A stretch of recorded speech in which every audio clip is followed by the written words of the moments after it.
तो हेलो दोस्तों, मैं शिवानी और आप सभी का स्वागत है बालाश्री एजुकेशन में। तो दोस्तों, आपके एसएससी सीएचएल के एग्ज़ाम होने में बहुत ही कम टाइम बचा है। तो आज के इस वीडियो में आपके शेयर करने वाली हूँ कि मेरी क्या लास्ट मोमेंट की क्या स्ट्रेटजी थी, क्या प्लानिंग थी जिससे मेरे मार्क्स हाई हो पाए। और साथ ही साथ अगर आप इस वीडियो को लास्ट तक और ध्यान से देखेंगे तो आपके भी हाई होने के 100% चांसेस हैं। तो सबसे पहले मैं आपको बताना चाहती हूँ कि मैंने कुछ टाइम पहले 2 से 3 मंथ पहले एक वीडियो अपलोड की थी कि सीएचएसएल की पूरी प्रिपरेशन स्ट्रेटजी की रिगार्डिंग। तो उस वीडियो में एक कमेंट बहुत ज़्यादा आ रहे हैं कि इस वीडियो को मैं अपने एग्ज़ाम टाइम से 10 दिन या 12 दिन पहले देख रहा हूँ या फिर देख रही हूँ। तो मैं उसका एक ही रिप्लाई देना चाहती हूँ कि आप ये मत देखिए कि आपका कितना टाइम चला गया, बस आप ये देखिए कि आपका अभी से कितना टाइम है, कि आपके उस इन टाइम में आपकी क्या प्रिपरेशन स्ट्रेटजी होनी चाहिए जिससे आप अपने मार्क्स को हाई कर पाएँ। आपको अपने आगे का सोचना है। जो टाइम आपका चला गया वो दोबारा नहीं आएगा, जो बचा है उनका यूज़ कीजिए अच्छे तरीके से। तो सबसे पहले मैं आपके साथ एक इम्पॉर्टेंट टाइम टेबल शेयर करना चाहती हूँ। ये टाइम टेबल को आपको अपने एग्ज़ाम डेट तक आपको इसको फॉलो करना होगा। एक परफेक्ट टाइम टेबल बनाने के लिए आपको कुछ इंपॉर्टेंट पॉइंट्स को जानना बहुत ज़्यादा ज़रूरी है। तो उसमें पॉइंट नंबर फर्स्ट है कि आप पहले अपने स्टडी के लिए जितना भी टाइम देते थे उससे अब कोई भी मतलब नहीं है, पर अब आपको अपने स्टडी के लिए दोगुना टाइम देना होगा। मतलब कि आपको कम से कम 8 से 10 घंटे तो पढ़ने ही होंगे जब तक कि आपका एग्ज़ाम डेट नहीं आ जाती, क्योंकि ये लास्ट टाइम है आपकी प्रिपरेशन के लिए। ये पूरा जो टाइम रहता है वो पूरा गेम चेंजर टाइम रहता है। और वैसे भी नेक्स्ट ईयर कुछ भी हो सकता है, नेक्स्ट ईयर सिलेबस भी चेंज हो सकता है और साथ ही साथ फिर तो और भी मुश्किल हो जाएगी अपनी सिलेक्शन लेने के लिए। तो इस बार आपको पूरी 100% जान लगानी होगी। आपको प्रिपरेशन ऐसे करके करनी है कि आपका ये लास्ट अटेम्प्ट है।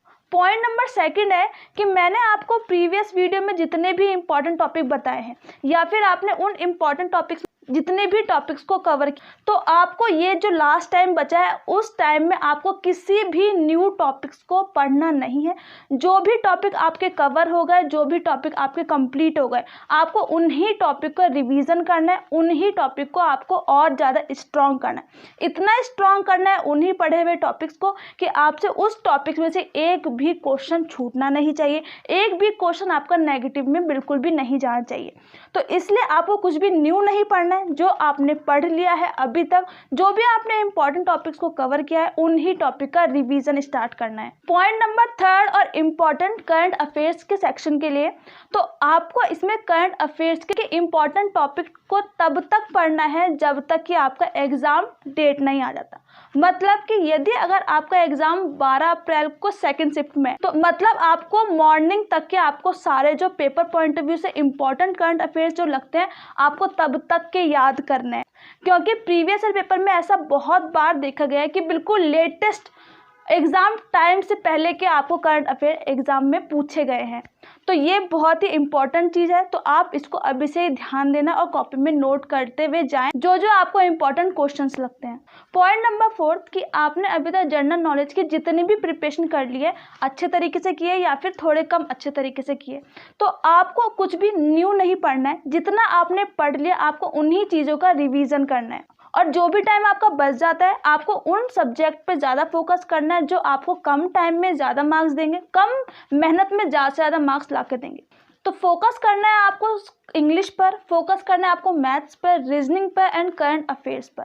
ये जो ऐसे सब्जेक्ट है जो आपको कम मेहनत में ज़्यादा से ज़्यादा मार्क्स ला के देंगे, तो इन पे ज़्यादा से ज़्यादा फोकस कीजिए। कुछ भी नया मत कीजिए, जो भी आपने पढ़ लिया उन्हीं का आपको रिवीजन करना है। तो अब फाइनली आते हैं हम अपने टाइम टेबल पर कि आपका टाइम टेबल कैसा होना चाहिए। तो आपको कम से कम 8 आवर तो आपको देना ही पड़ेगा अगर आप सीरियस है अपने एग्जाम को क्रैक करने के लिए। और साथ ही साथ आपको 8 घंटे बहुत ज़्यादा लग रहे होंगे, पर अगर आप अच्छे तरीके से प्रिपरेशन करेंगे स्टेप बाय स्टेप तो आपको ये टाइम भी बहुत कम लगने लगेगा। तो आपको जब भी स्टडी करनी है हमेशा ब्रेक लेके करनी है। आपको कंटिन्यूसली 8 आवर तक स्टडी नहीं करनी है और ना ही कोई कर पाएगा स्टडी 8 आवर्स तक, वो भी पूरा फोकस्ड होकर। तो पढ़ने का जो सबसे सही टाइम होता है वो मॉर्निंग का होता है। तो मॉर्निंग में आपको 5 to 7 आपको इंग्लिश की प्रैक्टिस करनी है। मैं यहाँ पर प्रैक्टिस के लिए बोल रही हूँ, रिवीजन के लिए बोल रही हूँ। यहाँ पर मैं कुछ भी चीज़ आपको न्यू करने के लिए नहीं बोल रही। 9 से लेकर 11 बजे तक मैथ्स की प्रैक्टिस करनी है। उसके बाद आपको 11 से लेकर 1 बजे तक की आपको प्रीवियस ईयर पेपर करना है एंड उसका एनालाइज करना है। उसके बाद आपको 2 बजे से लेकर 3 बजे तक आपको करना है रीजनिंग की प्रैक्टिस करनी है, रिवीजन करना। 4 से लेकर 6 बजे तक आपको करना है मॉक टेस्ट देना है एंड उसका एनालाइज करना है कि आपकी क्या क्या कमी रह गई है। 7 से लेकर 8 बजे तक आपको करंट अफेयर्स पढ़ना है, मतलब क्या क्या न्यू अपडेट आई है उससे रिलेटेड आपको क्वेश्चंस को नोट करते हुए पढ़ना है। करंट अफेयर्स में आपको हमेशा अपडेटेड रहना है, एग्जाम डेट तक आपको अपडेटेड रहना है। फिर लास्ट आता है 9 बजे से लेकर 11 बजे तक आपको फिर से प्रीवियस ईयर पेपर करना है एंड उसका एनालाइज करना है। ये टाइम टेबल आपको तब तक फॉलो करना है जब तक कि आपके एग्जाम नहीं हो जाते। तो अब हम बात करते हैं नेक्स्ट पॉइंट की, जो कि है प्रीवियस ईयर पेपर। तो प्रीवियस ईयर पेपर को तो आपको हर हाल में करना ही करना है। मैं यहाँ पर ये बताने वाली हूँ कि आपको इन प्रीवियस ईयर पेपर से अपने मार्क्स को इंक्रीज कैसे करना है। पॉइंट नंबर फर्स्ट है कि आपको प्रीवियस ईयर पेपर हमेशा टाइमर के साथ ही देना है, मतलब आपको जैसे एग्जाम टाइम में इन्वॉल्वमेंट होगा उसी इन्वॉल्वमेंट में आपको अपने प्रीवियस ईयर पेपर को यूज़ करना है। और यहाँ पर एक इम्पॉर्टेंट पॉइंट ये है कि आपको ये भी देखना है कि आप 60 मिनट में 1 घंटे में क्या 100 क्वेश्चन को आप टच कर पा रहे हैं, सॉल्व कर पा रहे हैं कि नहीं, वो सब आप मुझे कमेंट में बता सकते हैं। पॉइंट सेकंड है कि आपको जो भी आप प्रीवियस ईयर पेपर देंगे उसके बाद आपको ब्रेक लेना है और फिर आपको इम्पॉर्टेंटली एनालाइज करना है फोकस होकर कि आपकी कहाँ कहाँ गलती निकल रही है, क्या क्या कमी रह गई है, आपको उसको प्रॉपर तरीके से अच्छे से सॉल्व करना है। पॉइंट नंबर थर्ड कि आपको अपने माइंड में बिल्कुल भी प्रेशर नहीं डालना है कि मेरे से इतने टाइम में इतने क्वेश्चन नहीं हो रहे, कि अब बस आपको ये देखना है कि आपको इस प्रॉब्लम का सल्यूशन कैसे करके निकालना है।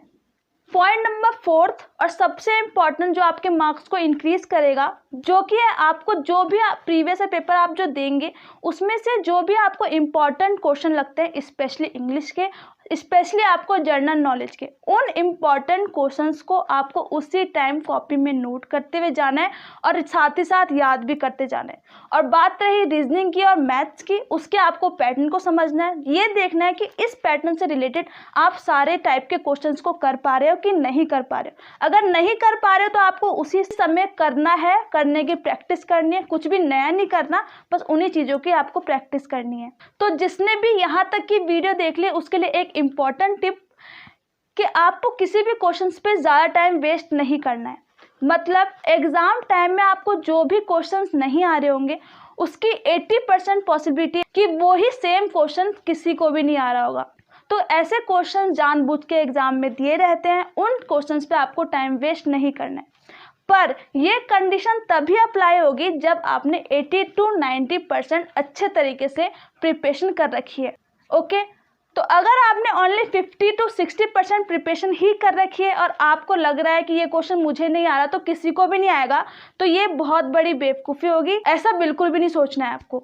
इन सब क्वेश्चंस पे टाइम वेस्ट बिल्कुल भी नहीं करना है, क्योंकि वैसे हमारे पास टाइम बहुत कम होता है एग्जाम टाइम पर। लास्ट पॉइंट है कि आपको अपने माइंड पर बिल्कुल भी प्रेशर नहीं डालना है। आपको जितना आता है, बहुत आता है, उन्हीं चीज़ों को रिवीजन कीजिए। बस आपको अपना 100% देना है और आपको अपने एग्ज़ाम में पास होने का टेंशन एग्ज़ाम के बाद के लिए छोड़ देना है।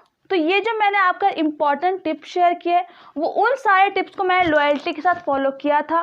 तो अगर आपको एग्ज़ाम को क्रैक करना है तो आपको भी लॉयल बनना पड़ेगा, लॉयल्टी के साथ इन सारे टिप्स को फॉलो करना पड़ेगा, ईमानदारी से अपने प्रिपरेशन को करना है और साथ ही साथ इस एग्ज़ाम को हाईएस्ट मार्क्स से क्रैक करना पड़ेगा। तो अगर आपको वीडियो अच्छी लगी होगी तो लाइक करना, चैनल को सब्सक्राइब करना तो बिल्कुल भी ना भूलना, क्योंकि आपके लिए और भी इंपॉर्टेंट वीडियो जल्दी चैनल पर आने वाली है। तो मिलते हैं जल्दी नेक्स्ट वीडियो में, तब तक के नमस्कार।